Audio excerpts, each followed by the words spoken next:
Good evening. Welcome to another episode of The Interviews at the Hill House. Scott Firkin is not available tonight, so I'm filling in. My name is Josh Snyder, and I could not be happier to be filling in tonight because I'm a self-professed jazz nerd, and I get to nerd out big time tonight with the band that we've got here at the Hill House. It's CTI Plus, and I am privileged to have one of the band members, the saxophonist of the band, Mike Tracy, here. Mike, good evening. Thank you. Good evening to you. Well, Mike, let's get right into it. Sure. What is CTI Plus? Well, as we discussed earlier, It comes from Creed Taylor Incorporated, and it was a record label at a certain time in jazz as the music went from swing and traditional types of music to a more contemporary style. And he had a very unique sound, and he had unique artwork. Right. And he was somebody that had worked with other labels, and he knew a lot of artists, and a lot of the really hot artists like Freddie Hubbard and Joe Henderson, people like that came with him. Right. And that's how the label, and I wanted to play this music. So I called up my friends and said, let's play this music, and that's what happened. So let's talk about your friends. Who's in the band? We have Marlon McKay on flugelhorn and trumpet. Marlon's the newest person to our musical community here in Louisville. He's a great instrumentalist and musician.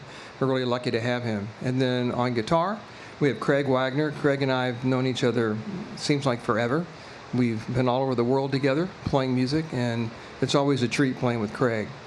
Todd Hildreth on keyboards and synth and things like that tonight that make the music sound authentic. Todd is much like Craig in the sense that they play together a lot through a group called Java Men. Mm-hmm. And it's just a great combination of the two of them together. Then we have Doug Elmore on bass, who during his daytime gig is a symphony director at a high school, who's really a marvelous director and wins all these awards with his students. And then on the weekends, he does this. And Doug is really the backbone of the group. And finally on drums is Terry O'Mahony, somebody I have known since Terry was a student at U of L when I first started the program there. And we've been friends ever since. We went to the same high school, but at different times. So Terry's kind of a thread that goes through a lot of things that I've done over the years. Well, yeah, you've done quite a things over the years. You are locally born here in Louisville, grew up in the area, in the Iroquois area. I grew up not a couple streets from here. Yeah. Yeah. And you were solely responsible for the jazz program at U of L. Well, a big part of it. I helped plant the seed. A lot of people played a role in it, and I'm fortunate that I got to dream big and do things that I wanted to do because nobody was there to watch me. And seriously, they weren't. And they needed the music because it was lacking in their program. Mm-hmm. And one thing led to another, and that was 40 some years of my life. And so you were newly retired as of last year? Yep. What were some of the things that you were doing at U of L as far as creating that and molding that jazz program? Well, at the beginning, it was really just me. And I taught saxophone and ran the big band, did combos, taught jazz theory. I did a history class. I got other people on board. As time went on, there was more students than I could handle, so I manipulated the system and got other people hired. I literally went out and raised money by asking people like you and Pam and Patrick to help fund John LaBarbera, who is a world-renowned composer and arranger, to come to U of L because I knew through his brother Pat that John was looking to move, and I'm going, oh, he would be great. And so John came, and once John came, then Jamie Abersol joined us, and then one thing after another, all these blocks started falling into place. So that was the case, and then throughout that time, I was somewhat instrumental in raising funds for the school, for the jazz program. And there's a thing called Jazz Week or Jazz Fest. That was something that we started back then because we wanted to get major artists to come in. Ironically, the very first Jazz Week concert, we had Randy Brecker as our star artist, and that was, oh my gosh, that would have been 1993 or 4. Oh, wow. A long time ago. And Randy came in and played. We're going to play two of his numbers tonight. Yeah. Yeah, I'm excited to hear them. So we did that, and then another component of what I feel really lucky to have done is there was an international component, and we were just talking about Brazil. Yeah.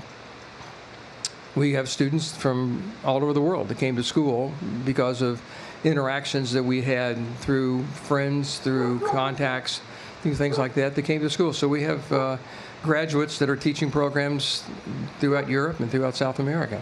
Well, didn't you tell me at one point you had a contact that was responsible for bringing over like 200 Brazilian students to the U of L program?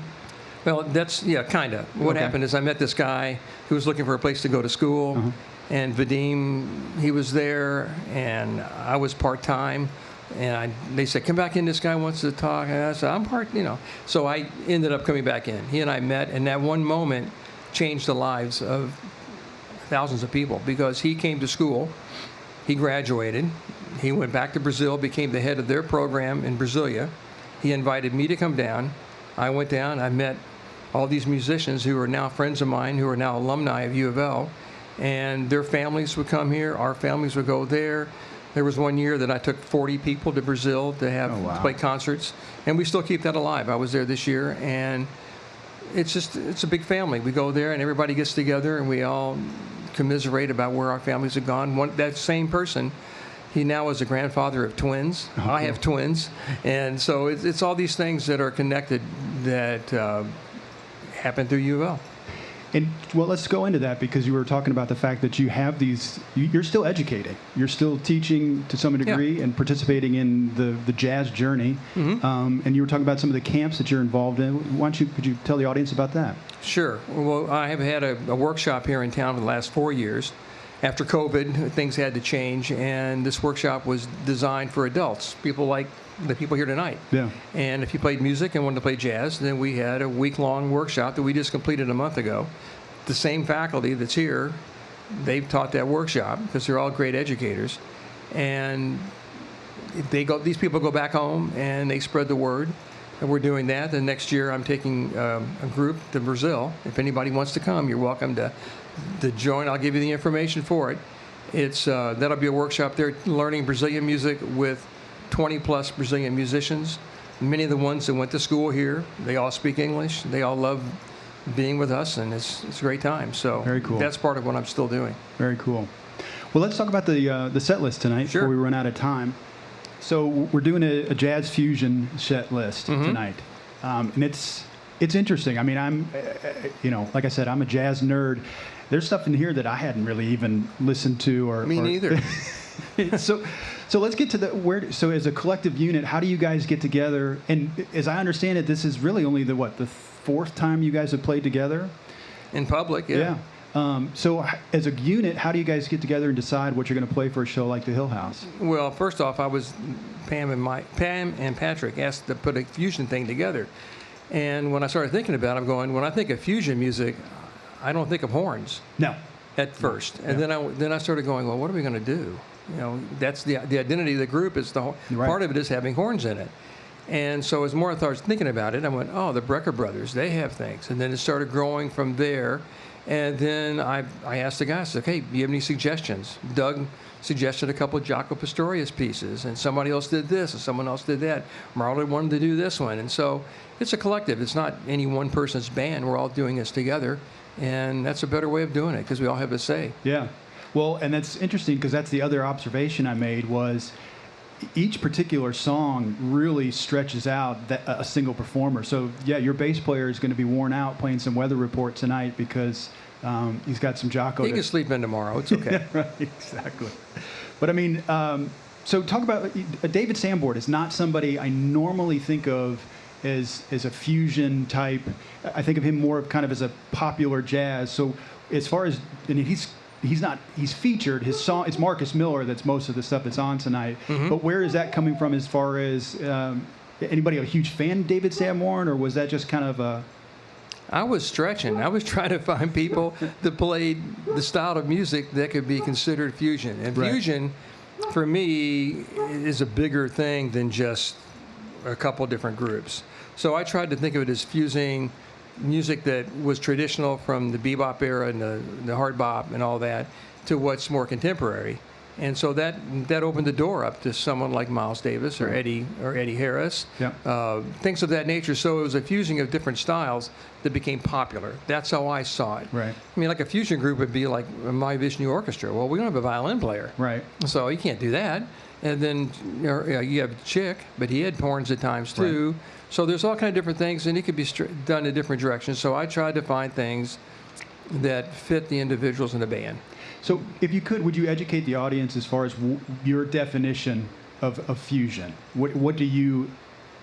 Just the word fusion means is putting together disparate parts. Right. And at that time, you got to think in the I think it goes back as early as fusing pop music like Cannonball Adderley would have done. Mm-hmm. He was fusing things. He was becoming more popular, more bluesy oriented. Someone like Horace Silver with the Latin influence and things of that nature. Then it moved into the CTI kind of thing, where they're fusing. Miles Davis would have a group. They would play electronically, and they were doing things that other musicians that were his friends and his admirers just didn't like it. He said, "You're not swinging." Well, he didn't care. He wanted to search more. So for me, fusion is fusing, putting things together that are not normally together to come up with something new. So that's where that's where my thoughts are. And it kind of is also a genre or a part of jazz where it's also stretching things out to beyond what the normal jazz performer would play, in the sense that it's redefining boundaries of what jazz can be. So it's in my opinion, it's kind of melding what you're talking about, the different styles, but it's also kind of pushing out the lines of... Well, as you're saying that, I'm thinking, too, the rhythmical feels of the songs are very different than swing. Right. I don't think we're not doing any swing songs tonight. No. And the different rhythms are indicative of fusing different styles together. Harmonically, it's different. We're not playing Bye Bye Blackbird or Green Dolphin Street. They're elongating in a modal type way some songs. Other ones have changes like, man, where did that come from? And we're playing the Weather Report things is like, wow, I don't hear that. And the more I listen to it, now I hear it. Yeah. So it's changing the rhythms, changing the harmony, giving the soloist an opportunity to stretch out. So, yeah, it's definitely a form that has to challenge the musician as far as the norm, and incorporating everything else that you're talking about. And it's also collective. When you get together in a jazz group, it's a collective regardless because people are working together and they're playing off of each other. Well, in this case, it's almost like each one of us has at times a different part in the piece that's not the same as somebody else's, but they fit together well. Yeah. I'm sure I'm not giving a textbook answer for fusion, but I don't think there is one. I'm far from textbook, so you go ahead.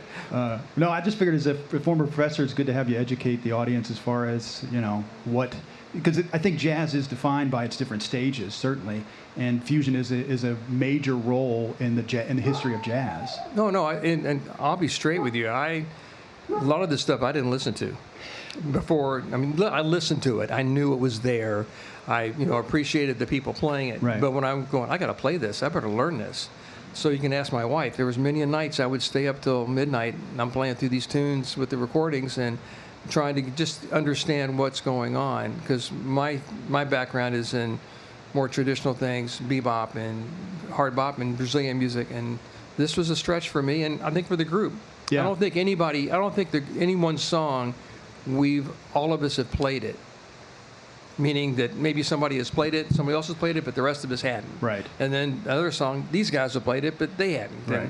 So by putting it together, it made it a more collective situation. Yeah, and I mean, we've got, the Miles Smiles, which one was that? Oh, the Freedom Jazz Dance. I mean, that's a very difficult song to perform, in my mind, and I'm not a musician, so you tell me, but, I mean, that's not an easy song. I mean, it's the hardest thing I've ever had to, no. It's got a challenging line that Marlon and I have to play together. Yeah. But other than that, we're improvising. Yeah. And that's a stretch when you talk about fusion. Somebody say, how's that fusing? Well, it's kind of a funk thing or kind of a different rhythm. And that wasn't done until it's Eddie Harris's song. Right. And his version of it is very different than what Miles did. Mm-hmm. So we're just taking it and changing it too. So is that what you guys tend to do as well, as take the basic concept of that particular song and stretch it out in ways that you all feel comfortable with? Or is there an interpretation there amongst the band members? That's a good question. A lot of the songs we're playing them somewhat close to the recording. Okay. Not exactly. We're not trying to be a cover band. Yeah. We're not totally destroying a song. There's some other places where I've been in groups where we just take a song and just. Well, not too long ago at the Jazz Workshop, Dennis DeBlasio was there and he did Killer Joe. Okay. And we all think of Killer Joe. and he burned it. He played it so fast, and we're going like, what? It was very cool. Now, that's a different definition of changing the song. Right. In our case, a lot of it is close to the original, but it's not the same. We only had 2 rehearsals. So we didn't have a whole lot of time. Right. We had to make the most expedient way of getting through something and making it work musically. Yeah. That was my goal.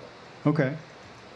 Well, I want to get a little bit back into your background, because a lot of people don't realize that there's a rich history of jazz in Louisville. Mm-hmm. You can list off of quite a few very big performers. Johnny Hammond Smith comes to mind as far as somebody that's from Louisville that contributed to the jazz scene. So Mike Tracy, growing up in Iroquois, how does he get involved in jazz? Okay, I wanted to play music. Okay. I lived on Palatka Road, and I came home from school, and the teacher went around to 4th grade and was asking who wants to play music. Okay, because my parents, while they weren't musicians, they were very musical. And I came home and said, I want to play music. Okay. So I went back and I asked the lady, I want to play trumpet. And she goes, I don't think that's a good choice for you because your dental setup is not right. Oh, so my parents had a friend who owned a saxophone. For $50, I got this alto saxophone. That was it. And so I took lessons. I was at the school at it's down the hill over there off of Palatka Road. Used to be Kennedy, or not Kennedy, Kenwood? Yeah, down Kenwood. at the bottom of the hill. I took lessons there for 2 years, then we moved up to Hikes Point, and then I ended up going to Seneca High School. And that's where Terry went to school, too. And the band program there was quite extensive at that time. And so my dad listened to big band music, I listened to symphony things, and I took lessons from the age of, I was 7. Oh, wow. Private lessons. So I would drive down, I would take a bus from here downtown, or Hikes Point downtown, and take lessons on my own. And one thing led to another, and I loved listening to big band music. And I just started doing that. I played, the all-state stuff, and I was pretty accomplished at doing those things. And then when I came back to college, U of L didn't offer a saxophone. Saxophone was not an instrument they would let you study. Okay. There. Saxophone and guitar, they would not let you study those. They would not let you study them? No, they would not. They just had a prejudice against those 2 particular instruments? Well, the guitar had frets. Okay. And the saxophone was an evil instrument. Ah, I didn't realize this. Yeah, well, I didn't either. It was 1969 when I graduated high school. Well, things were changing. I went to UK. I just didn't like UK. It just wasn't for me. Yeah. And so the band director at U of L knew me from being here in town playing in bands that he had, concert bands. And I said, I need to go somewhere else to school. Well, they had to find a saxophone teacher. They had to finally get over that. And so they ended up finding Jamie Abersol. So once Jamie started teaching there, I was there. And he taught there for 2.5 years, and then he couldn't take it anymore because it was just not a warming and welcoming place. Okay. It wasn't anything against anybody individually, just didn't know how to deal with us. Right. Jazz was like pop music to them. Right. They didn't understand that it was a whole different thing. So I would take lessons, classical music at the university, played in the symphony. I played actually in the ELO when I was like 20.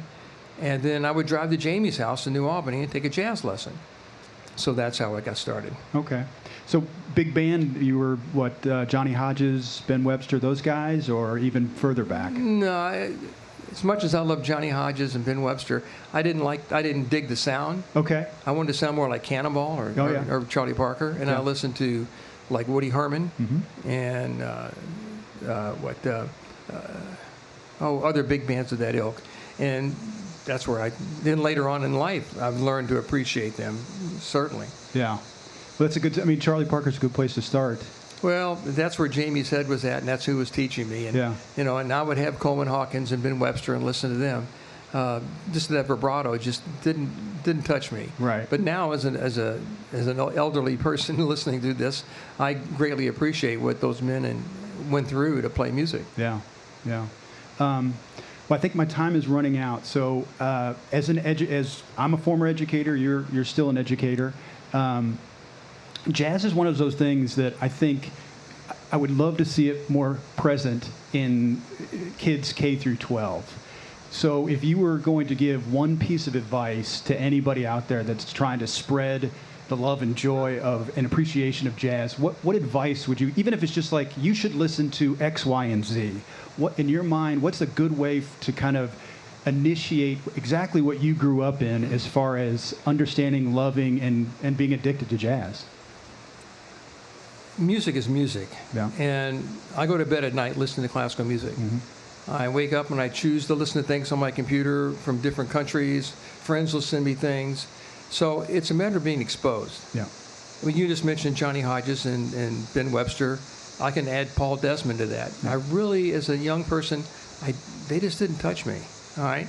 But now when I listen to them, I go, wow, I blew that. I didn't know. I wasn't as aware as I should have been.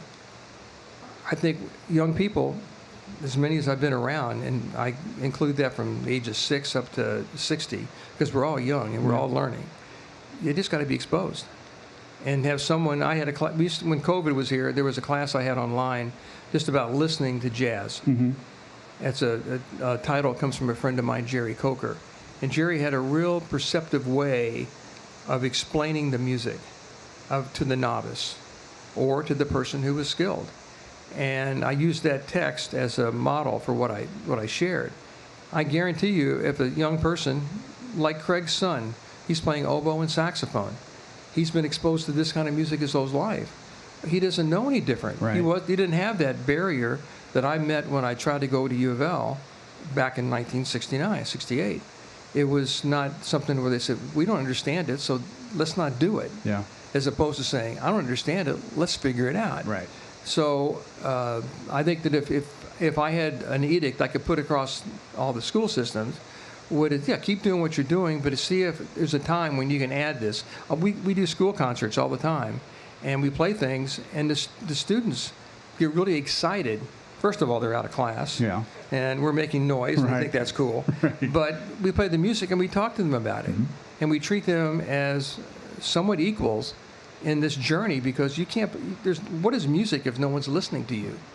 And we need them to listen, and they sit there quiet, and you explain things that are going on. They can hear that, like 2 and 4, or here's the beginning, and they figure that out. So I just think it's a matter of giving.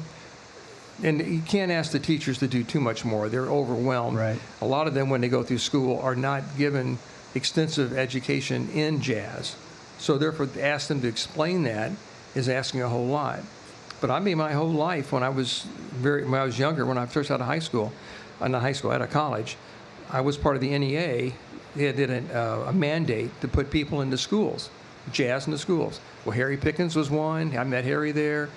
I was one. Another guy, Ken Sloan. A bunch of different people who are now, or who Ken has passed, but other people who have been important in this world of music.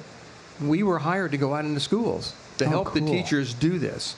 So I taught in Louisville. I taught in Ohio County. I taught in the hills in Kentucky, Ashland. Really? And we were there to bring the music to them. That's what I'll be political now. That's when our government can spend money wisely, all right, and actually affect change, and affect good change, because it meant they were doing something that was challenging them and explaining creativity and spontaneity. I couldn't agree anymore. I think that is a perfect way to describe it, because it's changed my life. I'm a huge music fan. I'm a massive jazz fan, and moments like this are extremely exciting for someone like me to get to hear live jazz in a wonderful venue. So, Mike, I want to thank you. This was a lot of fun. Thank you. This was one of my favorite shows from last year, and I think it's going to be a good one tonight. So I'll be sitting back with a Cheshire grin. Thank you. Thanks, Mike.